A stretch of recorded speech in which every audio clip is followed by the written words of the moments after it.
एक भक्त भोले बाबा की उपासना करता और उपासना करता, भोलेनाथ प्रसन्न नहीं हुए। तो उसने क्या किया कि अब कहा कि अब भोलेनाथ की मैं पूजा नहीं करूंगा, 4 डंडे ही मारूंगा। पंडित जी पूजा करते और पूजा जैसे ही संपन्न होती तो वो भक्तराज आता, 4 डंडे मारता भोले बाबा को।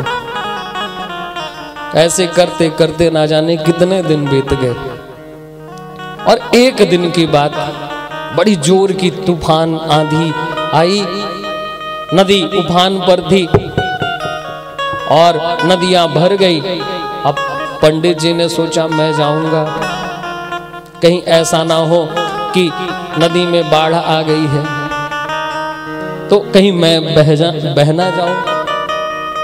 तो पंडित जी ने कहा कि एक काम करता हूं, मैं आज घर से ही पूजा कर देता हूं और आज के बलदे कल दोबारा कर दूंगा।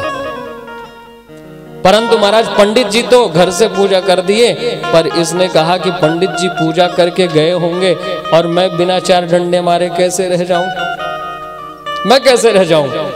और बिजली तड़क रही, लपक रही, पानी बरस रहा और महाराज ये नदी को तैरता हुआ आया और तैरता हुआ आया, बीच गया, लखपत होते हुए उठाया डंडा, 4 डंडे मारा, भोले बाबा प्रकट हो गए। बोल वरदान क्या चाहिए।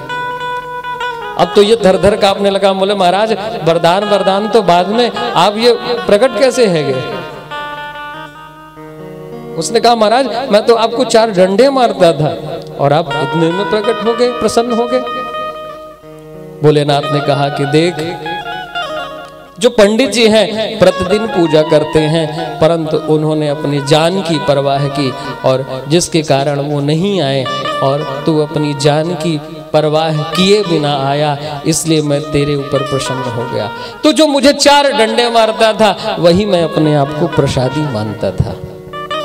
तो भोलेनाथ तो ऐसे है महाराज, नेक देर में प्रसन्न हो जाए।